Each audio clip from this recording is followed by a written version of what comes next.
এই নে, এটা নিয়ে আমাকে উদ্ধার কর। রিজু, ওই খুশি বলে মেয়েটা তোকে ফোন করেছে নাকি?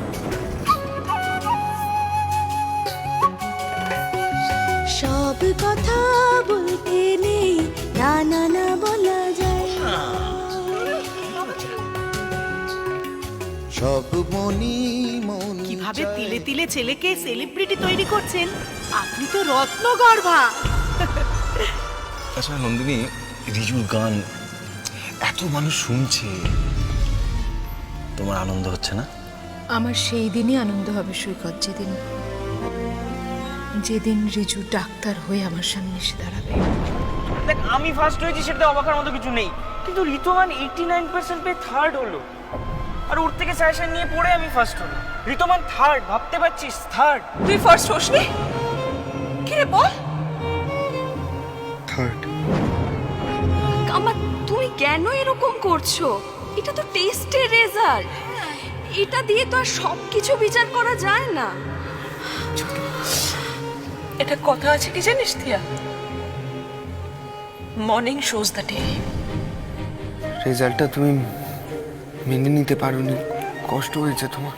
আমরা গর্ব করতে পারি যে রিজু নিজের ভুলটা বুঝতে পেরেছে নন্দিনী। এই হচ্ছে ছোট মামা নিয়ে প্রবলেম, জানো তো? থার্ড হয়েছে কি হয়েছে? টেস্টের রেজাল্ট। ফাইনালে দেখো না, মরা একবার ফাটাফাটি রেজাল্ট করবে। আমাকে লুকিয়ে গান নিয়ে সময় নষ্ট করে চলে গেলে নচিকেতা চক্রবর্তীর বাড়ি। রেজাল্টটা কি হয়েছে চোখের সামনে দেখতে পাচ্ছ, এরপর কি বলবে তুমি? গানের জন্য আমার পড়াশোনার ক্ষতি হয়নি। হয়েছে, তোমার পড়া একবার হয়েছে গানের জন্য রিজু। নন্দিনী প্লিজ, তুমি একটু স্বাভাবিক হও। গান আমার স্বপ্ন, গান আমার ভালোবাসা। তুমি কেন বোঝো না? আমি নচিকেতা চক্রবর্তীর মতো একজন বড় গায়ক হতে চাই।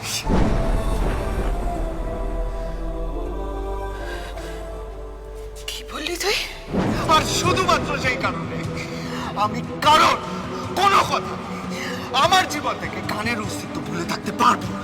বেশ, তুই তোর স্বপ্ন আর তোর সিদ্ধান্ত নিয়ে থাক, আমি আমার সিদ্ধান্ত নিয়ে থাকবো রিজু। না না, তুমি মা, না না, তুমি আমার একটা কথা বুঝতে পারছো না। কথাটা কিন্তু তুমি পুরো উল্টো। মা কিন্তু শুনছে, মা কিন্তু শুনছে না। মা, ও মা, ধাক্কা দে কিছু।